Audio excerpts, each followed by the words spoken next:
বিসমিল্লাহির রহমানির রাহিম। Honourable viewers, আসসালামু আলাইকুম। বিশ্বের যে প্রান্ত থেকে আমার আজকের সংবাদ শিরোনাম অনুষ্ঠানটি দেখছেন, ডিজিটাল বায়োকেমিক মেডিকেল সায়েন্স হসপিটালের পক্ষ থেকে সকল দর্শক শ্রোতাদেরকে জানাচ্ছি আন্তরিক অভিনন্দন।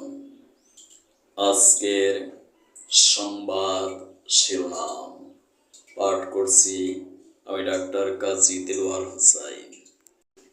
স্বাগতম মাহে রমজান।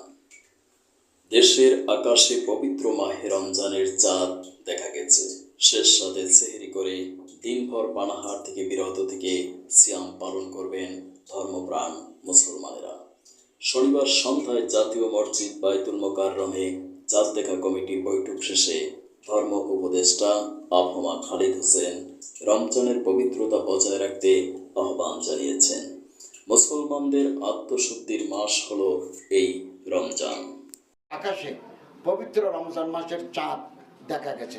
রোববার থেকে 1446 হিজরি সালের পবিত্র রমজান মাস গণনা শুরু হবে।